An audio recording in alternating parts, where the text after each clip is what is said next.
Okey guys, dari kita kata, macam mana AF ni boleh tahu channel sinar pada frekuensi lain? Dia pakai niat ke? Alamak.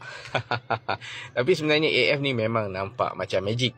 Cuma dia bukan pakai niat Dia pakai data yang tersembunyi dalam stesen radio tu sendiri. Okey, saya explain cara kerja dia dalam bahasa yang sangat mudah. Macam mana AF ni tahu frekuensi lain. Okey, bila RDS ni, Radio Data System aktif, setiap stesen radio besar macam Sinar, Era, Hot FM akan hantar satu digital data kecil bersama signal radio mereka.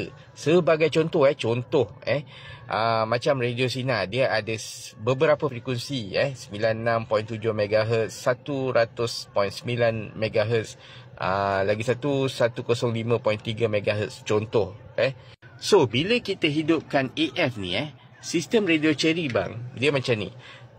Signal akan semak bila kata frekuensi tu semakin lemah, dia akan imbas frekuensi lain dalam senarai AF tu. Macam saya cakap tadi, Sinar dia ada beberapa frekuensi. Jadi dia macam senang cerita macam ni lah.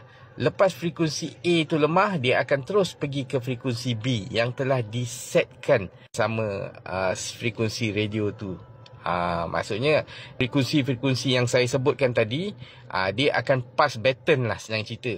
Lepas frekuensi A lemah, dia pergi kepada frekuensi B. Lepas B lemah, dia pergi pada frekuensi C, mengikut pada kawasan tu, yang mana frekuensi yang lebih kuat untuk radio tu. Jadi dia bukan pakai niat, tapi dia cerdik. Dia tahu lokasi siaran lain sebab semua frekuensi tu telah diberitahu oleh stesen radio tu sendiri. Maksudnya dia orang dah set benda tu. So kalau kita nak dengar Sinar kata okey, lepas radio frekuensi ni lemah, kau kena pergi yang radio frekuensi ni pula. Macam tu lah. So hidupkan RDS dan AF, lepas tu hidup kita akan mudah. Jadi bila korang aktifkan RDS dan AF ni, so lagu korang tak putus, frekuensi dia akan berubah secara automatik. Okey guys, kalau korang suka dengan konten-konten saya, jangan jauh-jauh follow rapat-rapat. Assalamualaikum.